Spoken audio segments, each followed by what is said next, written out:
मेरे प्यारे देशवासियों, कहिए कैसे हैं आप। मैं सुमित्रा सिंह आप लोगों के सामने फिर महिला तूफान चैनल की ओर से प्रेजेंट हुई हूँ। आज का मेरा टॉपिक है वर्तमान में कैसे जिएं। हाँ दोस्तों, हम लोग अक्सर सुनते हैं या हमेशा सुनते रहे हैं कि हमें वर्तमान में जीना चाहिए, लेकिन हम वर्तमान में कैसे जिएं ये हमें पता नहीं है। क्यों? क्योंकि हम जब भी जीते हैं या प्रेजेंट में कोई काम करते हैं तो उस समय हम प्रेजेंट में फोकस ना करके हमेशा भविष्य के बारे में सोचते रहते हैं। और गृहिणियाँ तो अक्सर ऐसा करती रहती हैं, उनका ध्यान कहीं और रहता है, काम कहीं और करती हैं। उन्हें हर तरह की टेंशन पालने की आदत हो जाती है। तो इसीलिए उनके लिए मैं विशेष ये वीडियो बना रही हूँ कि वो अपनी इस आदत से बाहर आएँ और समझे कि नहीं, हमें हर पल जीना चाहिए। वर्तमान में कैसी भी परिस्थितियां हों, लेकिन उनका हमें सामना करना चाहिए और मुस्कुराते हुए करना चाहिए, तभी हम वर्तमान में खुशी से जी सकते हैं। जैसे मान लेते हैं कि एग्जाम्पल के तौर पे मैं आपको बताऊंगी कि मान लेते नई नई शादी हुई, एक बहू आती है घर में। तो जब नई नई आती है तो उसका जो पहले का परिवेश था वो बिल्कुल चेंज हो जाता है। तब वो वर्तमान में जैसे पहले वो रहती थी, पास्ट में शादी से पहले उसका पहनावा ओढ़ावा लाइफस्टाइल सब कुछ अलग था, अब अचानक से चेंज हो जाता है। तो वो वर्तमान में उस कंडीशन में वो अपने आप को ढाल नहीं पाती, एडजस्ट नहीं कर पाती, तो परेशानियाँ शुरू हो जाती हैं। तो ऐसी सिचुएशन में भी हम वर्तमान में कैसे हालात से समझौता करके या उसी हालात में खुश रह के वर्तमान में खुश रह सकते हैं और जी सकते हैं। क्योंकि हम वर्तमान में खुश रहेंगे तभी हमारा भविष्य का नींव उस पर पड़ता है, उसी पे डिपेंड करता है। तो हमें वर्तमान में खुश तो रहना ही होगा। जो वर्तमान में खुश है हमेशा खुश है, क्योंकि हर दिन एक नया वर्तमान है हमारे लिए। तो हम हर दिन खुश रहेंगे तो हमारी ज़िंदगी जो है वो हमेशा खुशनुमा रहेगी। तो इसलिए हमें वर्तमान में खुश रहना बहुत हमारे लाइफ के लिए, हमारे लिए बहुत ज़रूरी है। और खुश रहना और खुशियाँ बांटना ही हमारा जीवन का मकसद होना चाहिए। तो वर्तमान में खुश रहने के लिए हमें क्या करना होगा? तो वर्तमान में खुश रहने के लिए हमें मस्त रहना सीखना होगा। मस्त रहने के लिए आप म्यूजिक अच्छा लगता है तो आप गाना सुन सकती हैं, वो सुनकर आप मस्त रहिएगा, उसमें आप खो जाइएगा। और अपनी जितनी भी टेंशन है या जो भी एक सास से बाती हो गई है या हस्बैंड से हो गई है, बच्चों से इरिटेट हुई है, कोई भी रीजन हो, तो कुछ समय के लिए आप भूल कर मस्त रह के खुश रह सकती हैं। या अगर आपको डांस करना अच्छा लगता है या कोई और आपकी हॉबी है तो उसके साथ आप एंजॉय करके और मस्त रह सकती हैं। क्योंकि जो मस्त है उसी के पास समस्त है। कहने का मतलब है कि जो इस दुनिया में मस्त है, खुश है, उसी के पास सब कुछ है। और अगर वो महलों में भी रह रहा है, बंगला है, कार है, बैंक बैलेंस है, सब कुछ है, लेकिन वो मस्त नहीं है, खुश नहीं है, तो फिर उसका जीवन जीना बेकार है। वो ज़िंदगी जी नहीं रहा, ज़िंदगी को काट रहा है। तो इसलिए प्रेजेंट में हमें खुश रहना चाहिए और उसके लिए हमें मस्त रहने की कोशिश ज़रूर करनी चाहिए। और धीरे धीरे अगर आप कोशिश करने लगेंगे अपने आप को व्यस्त रखना, मस्त रखना, तो ये आपकी हैबिट हो जाएगी। जैसे हम अपने आप को जो परेशान रखता है वो हर समय परेशान रखता है। जैसे कि बारिश का मौसम है, तो अगर बारिश की वजह से मिट्टी गीली हो जाती है तो उसमें भी उसको परेशानी, तो कितना बारिश हो रहा है, चलने में दिक्कत हो रहा है, ऐसे वैसे, तो वो नेगेटिव उनका सोच ही हो जाता है। हर चीज़ में उन्हें परेशान, गर्मी है तो अब कितनी गर्मी हो रही है, अब उसमें भी वो खुश नहीं रहते, लाइन चली गई, मतलब हर चीज़ में कोई ना कोई प्रॉब्लम वो नाखुश रहने का ढूंढ ही लेते हैं। तो ऐसे में प्रेजेंट में खुश रहने के लिए हम लोगों को ऐसा सोचना चाहिए कि अपना सोच को ही बदल देना चाहिए कि हमें वर्तमान में खुश रहना है। जैसे कि मैं आप लोगों को बोली मस्त रहना सीखिए, तो मस्त आप अपना जो रिलेटिव आपका वर्क है, जो काम करने में आपको अच्छा लगता है वो काम करें, इससे आप मस्त रह सकते हैं। और मैं आप लोगों को बताऊंगी प्रेजेंट में हम खुश कैसे रहें। तो प्रेजेंट में खुश रहने के लिए हमें क्या करना होगा कि पास्ट में हमारे साथ क्या हुआ है, गलत हुआ है या सही हुआ है, जो कुछ भी हुआ है वो हम तो अक्सर भूल जाते हैं, लेकिन हमारे जो आसपास के लोग रहते हैं या रिलेशन में जो रहते हैं वो हमें याद दिलाते हैं, पहले तुम्हारे पास क्या था, कुछ नहीं था, तुम क्या थे, अभी देखो। तो ये बार बार पहले वाली बात याद दिला के हमें दुखी करते हैं। तो हमें उस चीज़ से भी आगे आना होगा कि पहले वाली बात को हमें, अगर कुछ बुरा पास्ट में हुआ भी है या पहले कुछ कठिन परिस्थितियाँ थी भी अभी अच्छी है, तो उस चीज़ को कोई याद दिलाए तब भी उसे इग्नोर करके हमें आगे बढ़ना है, तभी हम प्रेजेंट में खुश रहेंगे, उसको हंसते हुए टाल जाना है बड़ी सॉफ्टनेस के साथ। और फिर अगर मान लीजिए पास्ट में हमारे साथ बहुत अच्छा हुआ है और अभी हमारी परिस्थिति अच्छी नहीं है, तो फिर हमें एक जीवन को गेम की तरह लेना चाहिए, खेल की तरह लेना चाहिए कि अच्छा है, पहले हम खेल में जीत रहे थे, अच्छा था, सब कुछ अच्छा चल रहा था, अभी थोड़ा सा डाउन पोजीशन चल रहा है, फिर कुछ दिन के बाद अगर खेलते रहें तो कुछ अच्छा होगा। तो जैसे खिलाड़ी अगर हारता है फिर भी वो खेलता है जीतने की उम्मीद के साथ, क्या वो खेल से बाहर हो जाता है? नहीं।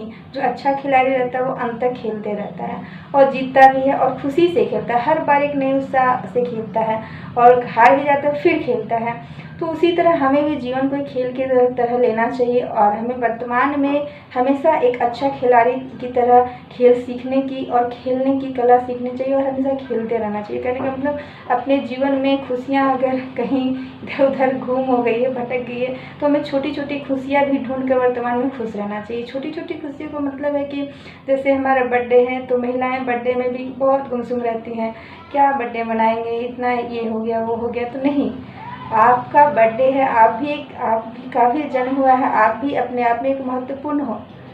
जैसे बच्चे का बर्थडे मनाना जरूरी है, हस्बैंड का बर्थडे मनाना, वैसे अपना भी। तो आप भी उसमें खुशी तलाश करो। एक दिन एटलीस्ट आपका बर्थडे, तो उस दिन आप खुशी सेलिब्रेट करो, खुश रहो। तो इस तरह से हम छोटी छोटी खुशियों को समेट कर भी खुश रह सकते हैं। और वर्तमान में हम खुश कैसे रहें? तो भविष्य की चिंता की जो मार है ना, वो हमारे वर्तमान को डिगा देता है, मिटा देता है।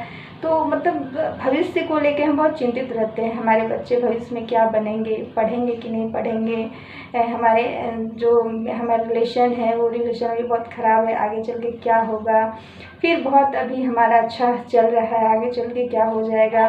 तो भविष्य कोई देखा नहीं कि आगे चल के क्या होगा, और हम भविष्य को देख भी नहीं सकते हैं।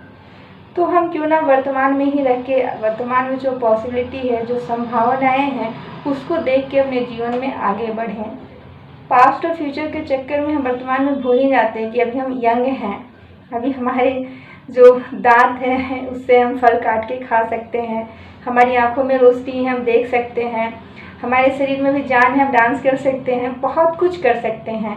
लेकिन फ्यूचर में क्या ये सब हमेशा बरकरार रहेगा? जैसे जैसे फ्यूचर आएगा हमारा जो है एज भी बढ़ता जाएगा, सब कुछ। तो फिर मान लेते उस समय हमारे पास कार, बैंक बैलेंस, या बहुत ऐसी चीज़ें जो अभी नहीं है जिसकी वजह से हम दुखी होते हैं, वो फ्यूचर में हो भी जाएगा। तो अभी का जो समय है, अभी जो हम लोगों के पास है, क्या वो फ्यूचर में रहेगा? नहीं रहेगा। सबसे बड़ा समय बलवान है। तो इस चीज़ को समझें कि आपको ज़िंदगी मिली है, अभी वर्तमान में जितना जीना है, कल क्या होगा, कल क्या समय रहेगा, कल हो ना हो, ये हम नहीं जानते। तो इस चीज़ के साथ हमें वर्तमान में खुश रहना चाहिए और वर्तमान में जीने की कोशिश करनी चाहिए, चाहे परिस्थितियाँ कैसी भी हों, उसमें हमें पॉसिबिलिटी, खुश रहने की संभावना ढूंढना चाहिए और खुश रहना चाहिए। फ्यूचर की ओर ज़्यादा सोचना और ये फ्यूचर प्लानिंग करनी चाहिए सक्सेस करने के लिए, और उस पर प्रेजेंट में काम भी करना चाहिए। लेकिन फ्यूचर के लिए पूरी तरह से जीना नहीं चाहिए, फ्यूचर में कल आएगा तब मैं ये काम करूँगी। तो एक कहावत भी है, कल करो सो आज, आज करो जो अब, पल्ले पल्ले होगी बहुरी करोगे कब। तो इस तरह हमें जो कहावत हिंदी में हम पढ़ते हैं या जो भी अपने जीवन में सीखते हैं, वो सिर्फ रट्टू तोता की तरह पढ़ लेते हैं, सुन लेते हैं, लेकिन अपने जीवन में आत्मसात नहीं करते हैं। इसलिए हम आगे नहीं बढ़ पाते हैं और वर्तमान में खुश नहीं रह पाते हैं।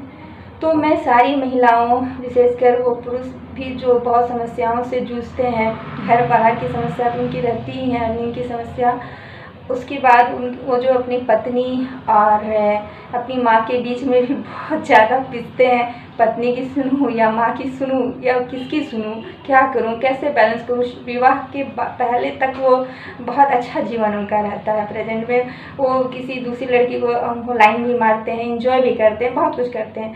लेकिन शादी के बाद वो ऐसे बंधन में बंध जाते हैं कि एक पत्नी होती है, प्यार तो उसे भी करते हैं, फिर उसमें माँ भी रहती है, फिर बहन भी रहती है, भाई भी रहता है, फिर किस किस को वो प्यारा बांटे, कैसे एडजस्टमेंट करे, ये तुरंत शादी के बाद बहुत बड़ी समस्या आ जाती है। तो उसमें वो भी प्रेजेंट में खुश नहीं रह पाते, अपनी शादी को भी एंजॉय नहीं कर पाते हैं, इधर फैमिली के साथ भी एडजस्ट नहीं कर पाते हैं, बहुत सारी समस्याएं आ जाती हैं।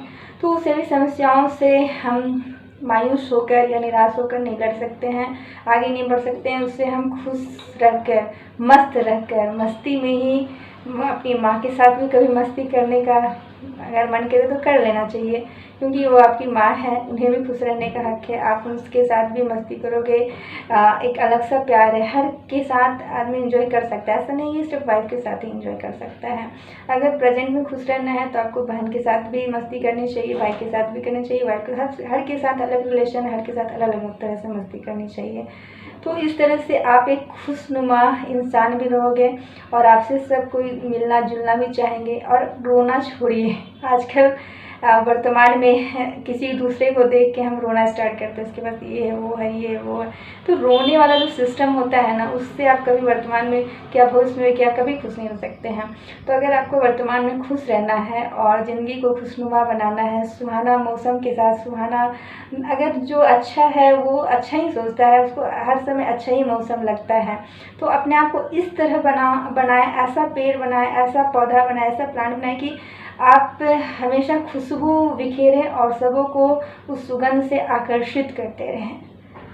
तो ये तभी पॉसिबल जब हर क्षण को, हर पल को जीना सीखिएगा। और आप दूसरे से उम्मीद रखते हैं कि पल भर भी कोई मुझे प्यार कर ले, झूठा ही सही, तो ऐसा आप भी ऐसा ही रहें कि आप भी किसी को प्यार करें। तो जब इंसान खुश रहेगा तभी वो अपने बच्चों से भी अच्छे से पेश आता है, प्यार करता है, वाइफ से भी, बहन से, सबसे। तो वर्तमान में खुश रहने की वजह ढूंढें, तलाशें और उस वजह को सेलिब्रेट करना सीखिए। फ्यूचर में कोई बड़ा काम हो जाएगा तब खुश रहेंगे, ऐसा मत सोचिए। प्रेजेंट में अगर छोटा छोटा भी काम होता है और तो आप खुश रहिए, क्योंकि अभी जो आपकी अवस्था है वो फ्यूचर में शायद नहीं रहेगी। तो इसलिए अभी जो आपके बच्चे छोटे हैं जिनसे आप एंजॉय कर सकती हैं, वर्तमान में बड़े हो जाएंगे तो वो उस तरह का एंजॉयमेंट नहीं हो पाएगा, माहौल नहीं भी मिल पाएगा। तो अभी जो माहौल है उसमें आपको खुश रहना है और उसमें ढूंढना है कि अभी मेरे पास क्या क्या संभावनाएं, क्या क्या पॉसिबिलिटी हैं। तो इन्हीं शब्दों के साथ मैं आज का टॉपिक को एंड करती हूँ, समाप्त करती हूँ। अब आप बताइए, कमेंट जरूर कीजिए कि आप लोग वर्तमान में खुश रहने के लिए क्या करते हैं और क्या करना चाहिए, और मेरे विचार से आप कितना सहमत है। क्या वर्तमान में खुश रहना ज़िंदगी में खुश रहने के लिए ज़रूरी है, या ज़िंदगी में आगे बढ़ने के लिए? क्या वर्तमान में ही भविष्य का नींव है, छिपा है? तो आप इस पे ज़रूर कमेंट करके बताएं, जिससे मुझे और भी पता चले कि आप लोगों के मन में क्या, आप मुझसे कितना कनेक्ट कर पाते हैं, मुझसे कितना मिल पाते हैं, समझ पाते हैं। तो मुझे बहुत अच्छा फील होगा। और अगर वर्तमान में कोई दुखी है या इस चीज़ से अनजान है, ज़िंदगी की समझ किसी के पास नहीं है, हमेशा रोते रहता है या किसी, तो आपको अच्छी लगे तो इस वीडियो को शेयर भी कीजिएगा, जिससे उनकी ज़िंदगी में भी एक छोटी सी पल, एक छोटा सा मैसेज जाए और वो अपनी भी ज़िंदगी हर पल जीना सीखे और अपनी ज़िंदगी को खुशनुमा बनाएं। और मेरी वीडियो अच्छी लगी हो तो लाइक भी ज़रूर कर दीजिएगा, और अगर आप मेरे चैनल पर नए हैं तो सब्सक्राइब भी ज़रूर कीजिएगा और बेल आइकन को भी दबाना ना भूलें। इन्हीं शब्दों के साथ पॉजिटिव रहिए, चेहरे पे स्माइल रखिए, वर्तमान में खुश रहिए। अभी वर्तमान ही है, मैं आपसे बात कर रही हूँ, शायद आप भी मेरा वीडियो देख रहे हैं, तो हम लोग दोनों का, हम लोग सब लोगों का भी वर्तमान समय है।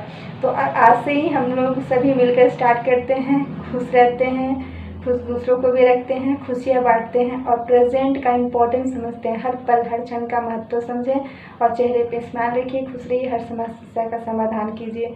इन्हीं कदमों के साथ मैं सुमित्रा सिंह विदा लेती हूँ। जय हिंद, जय भारत।